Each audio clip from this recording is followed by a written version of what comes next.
what should men avoid or try to minimize in terms of their environmental exposure or lifestyle factors that are known to accelerate the decline in testosterone and or increase the binding proteins so there's less free testosterone, right? Anything that's going to necessarily regulate the ability of testosterone to exert its, its function, essentially. Mm-hmm.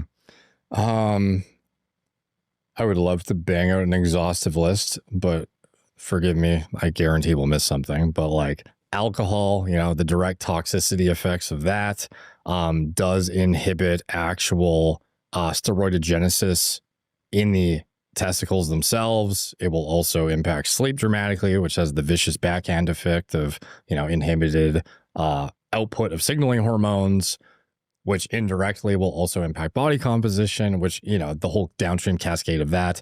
Smoking, obviously not helpful. How much alcohol? Is it like any amount or like light drinking, moderate drinking? I think obviously the safe answer for me is to say no drinking.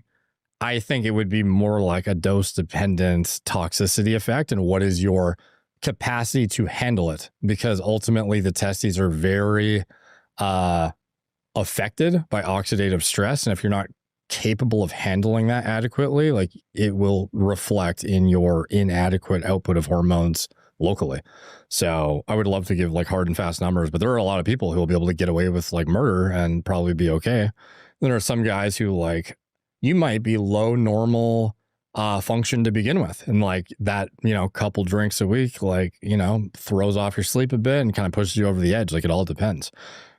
It is very much a spectrum. So like going from like optimal to like blatantly hypogonadal from a symptom perspective, it's not like it's just on versus off. Like your way there is it's transition of, shittiness as you arrive to that like worst case scenario. So other things I could point to, if you have a totally fat deficient diet, I think that's, of a macro distribution that would be reflective of something that's almost certainly going to hinder your capacity to produce hormones. Also, if you have a void of carbohydrate intake diet, it would also be something that would inhibit freely circulating hormones from liberating themselves. And lack of protein, like you would not be able to produce, get as robust of a response recovering from workouts and be able to build muscle, which indirectly is going to improve body composition and improve your hormones as well. So it's all kind of like balanced diet. Don't eat bad. Micronutrient intake, I could definitely point to if you're deficient, and not every mineral or vitamin is going to be, game-changing, dramatic impact on your test levels, but things like zinc, magnesium, vitamin D, like these all have a marked impact on your testosterone, either response to it or capacity to produce it, or even like you mentioned in our podcast, a conversion of vitamin D into active vitamin D. Like you might think you have adequate vitamin D status via your dose you're taking that's super high, but you're not actually utilizing it, but you think you are. And that's impacting your testosterone production and your response to it at the androgen receptor itself as well. So I think from a minerals and vitamin standpoint, the low-hanging fruits are typically going to be like B vitamins, but in particular, like from a mineral side, you have, magnesium, zinc, and the vitamin D3 are going to be three things that specifically on top of the minerals and vitamins that everyone's familiar with from multivitamins and whatnot are more difficult to get in adequate doses. All but zinc is typically adequately in many multivitamins, but the magnesium in particular almost never is because of the weight of it. You would be having to take a multivitamin that's like 8 to 10 capsules otherwise, which just nobody does. And then the vitamin D, it's fat soluble. Typically, you're going to have it in like a soft gel or something, and it's not always going to be at the dose you need in the multivitamins. So just worth noting. So those are just some low-hanging fruits that are, if you don't look to those as part of your micronutrient optimization strategy, like you could be overlooking low-hanging fruit that is a deterioration of 100 plus nanograms per deciliter per deficient micro potentially, depending on how severe the deficiency. Other things I could point to, being obese, like the worst one probably that I probably should have mentioned first, but is like so dramatically impactful on your negative feedback to the hypothalamic pituitary axis. So by that, I mean men who are obese and women. If you have a significant amount of fat, it is going to elevate your aromatization, which is, your conversion of testosterone to estrogen. And this is more impactful in males because of how the brain gets signaled from estrogen, not testosterone, directly as significantly. There's a bit of a nuance there, but in general, like, you need adequate estrogen to tell your brain, okay, we're good. You don't need to make enough more testosterone because I have enough estrogen. Like, that's kind of like the downstream cascade of these metabolite conversions is you produce testosterone in order to produce other things too. And the estrogen is a very potent mediator of telling your brain we're good. And if you have a significantly elevated amount of estrogen being converted from your testosterone that you make because of how much fat you have, you are basically achieving the proportional increase in estrogen that is much higher than the amount of testosterone substrate that led to that conversion. So you have that signal telling your brain, okay, we're good, but the amount of testosterone you actually had to begin with was not good. So that's problematic. People who are obese have, upwards of, I would love to give hard and fast numbers, but it could be like significant, like half of a reference range, maybe, it could be the differential between you being, the quality of life of you're fine versus you're blatantly in, severe deficiency. And what else could I point to? What does weight loss do to those levels? Like, if you are someone that's obese and then you lose weight, does that bring you back? Yeah, as long as you are losing, ideally, like visceral fat, and like overall fat loss is going to be very supporting of getting that ratio back into balance of your estrogen and the amount that's converted to estrogen, estradiol in particular. And once that balance is favorable because you are leaner, you will have a balanced amount of feedback to the brain that then regulates like the perfect homeostasis between, okay, now we have adequate testosterone and estrogen. So you'll actually notice more testosterone being produced because it realizes to get this signal that we deem adequate, we had to produce more testosterone to get that amount of estrogen. So there's a Goldilocks zone. Of course, you can't just, become, a malnourished, low, like bodybuilder, shredded person and just continue to get this elevation in proportion. It's at some point you will end up essentially starving your body of the nutrients needed to actually support hormone production. But in general, guys who are, like 12 to 15% body fat ish will find that they have a increase in testosterone dramatically relative to when they were obese. And it's like super significant in how much it will improve hormone status. So, and then the sleep, I think I might have already mentioned that. Yeah.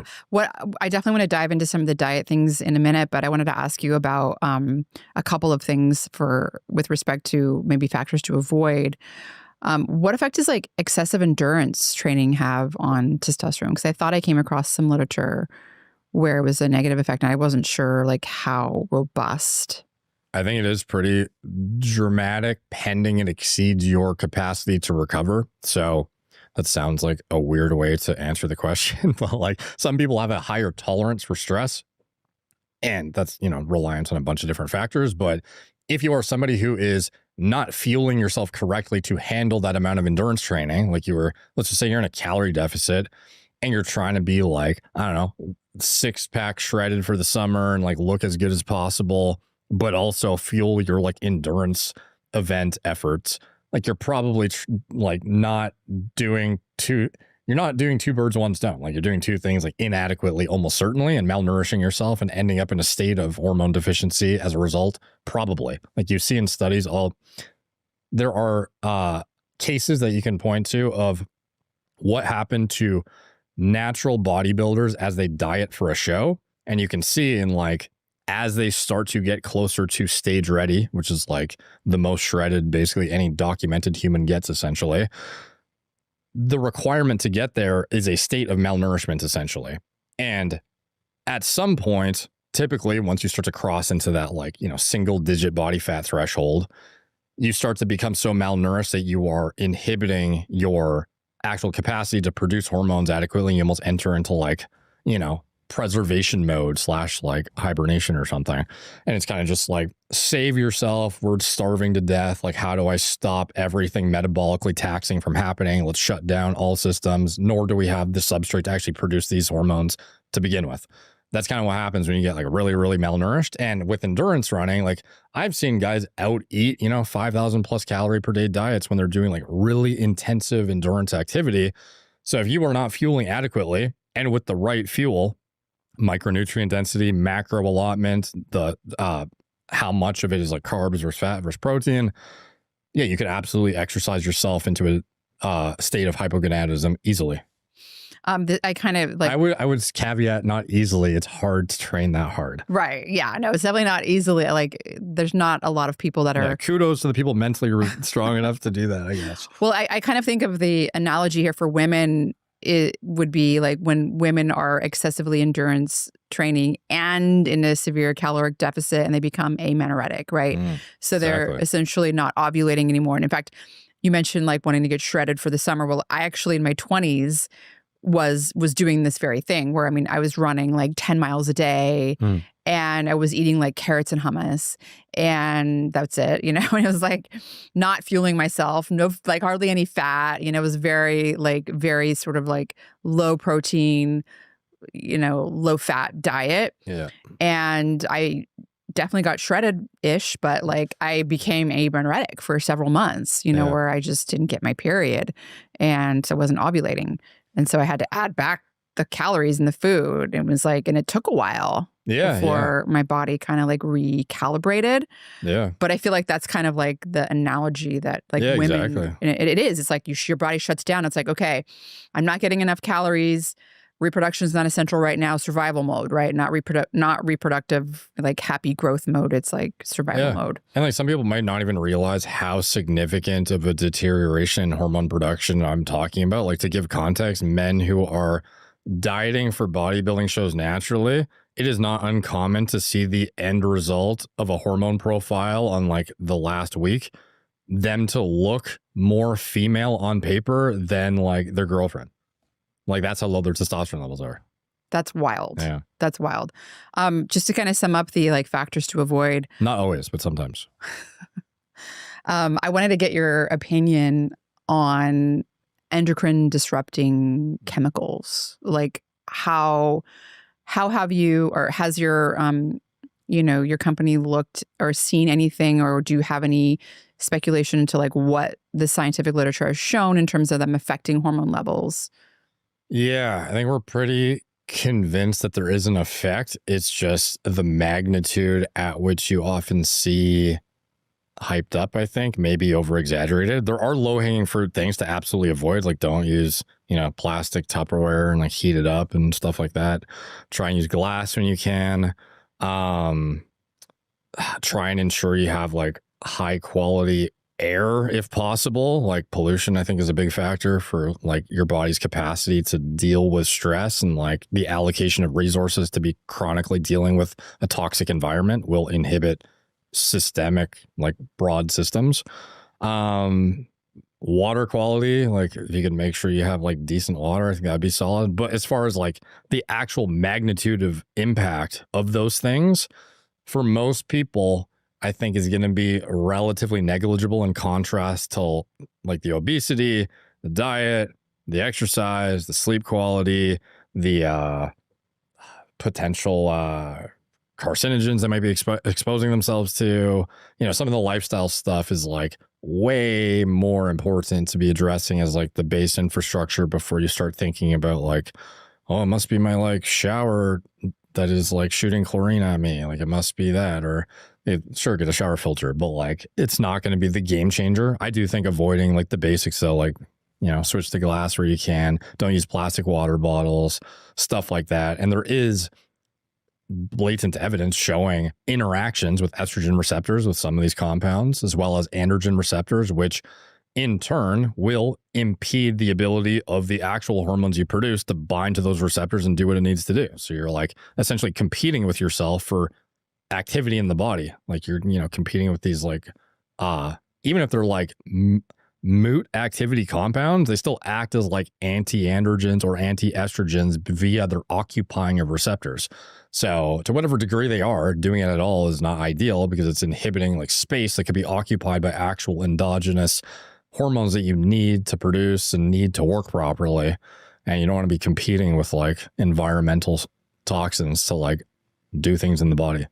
And I'd love to kind of get a little bit more into some of those, particularly like, so you've already mentioned the diet, and you mentioned protein, fat, carbohydrate, like, so why are some of these important? So fats are important to make, the backbones of hormones. Maybe we can talk just a little bit about like why low fat diets and why people should be incorporating fat into their diet to make sure that they're. Yeah. Like in general, it's not like if you have, for example, if you ingest cholesterol, it doesn't necessarily mean you're going to have like a dose dependent elevation in your like serum cholesterol, as I'm sure everyone knows here.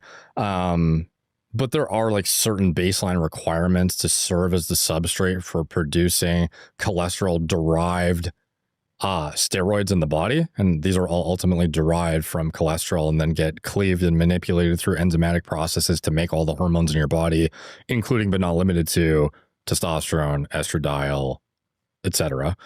So in general, it does seem like having a sufficient amount of fat is worthwhile and does seem to impact how much hormones you can actually produce. And the carbs for actually mediating, and this is going to depend on, activity levels, how demanding of exercise you do, if you burn through them versus not, if you're sedentary versus not. But in general, is going to be the insulinogenic signaling is somewhat necessary to facilitate a balance of free androgens, including free other hormones in the body that often go overlooked, to actually do what they're supposed to do. Because a lot of people won't even measure the free levels of, like the IGF-1, the T3, like some of this stuff gets like hyper nuanced when you get into what hormones are actually bound up that you don't realize. Estrogens, DHT, etc. So having a balanced diet and then the protein, like you mentioned, from like a mechanistic perspective, like I think in general, these things all serve as building blocks is the simplest way I can put it. And having a deficiency entirely of one or the other, it's just like, it's kind of the expected outcome. Like it's often not going to be ideal to be missing something entirely that your body utilizes for critical, structural things. Well, it's interesting. I learned something from you because I was aware of the importance for, of fat, particularly like, a certain amount of saturated fat, which is known to increase endogenous cholesterol production. Yeah. But the carbohydrates and the insulin response and like having that insulin action or response, like, and I didn't realize that was also important. And, especially for the free, hormones, like the amount of free hormones. So it's interesting to think about like a ketogenic diet, as you mentioned, like some people can really be in a problematic state if they're on a ketogenic diet and their free testosterone just kind of tanks. And it's not to say that it will absolutely happen. Like I'm sure there are a lot of people that thrive on long-term ketogenic diets or may even clinically require them. So like I certainly don't want to come out here and suggest if you're on a ketogenic diet, stop doing it. Like talk to your doctor first, obviously. It's just like mechanistically, this is what happens if you have a lack of insulin signaling, you will have less capacity to suppress the binding proteins. Well, what you're saying is like, get your hormones measured, measure them right, and make sure that you're monitoring that, be right? informed before you like freak out about anything. Right, yeah. With respect to other sort of like lifestyle factors that can maybe boost testosterone, so we're talking about dietary factors here. What about exercise? Resistance training is one that comes to my mind when I think about trying to boost testosterone. I mean, is there merit to that? Is that something that moves the needle?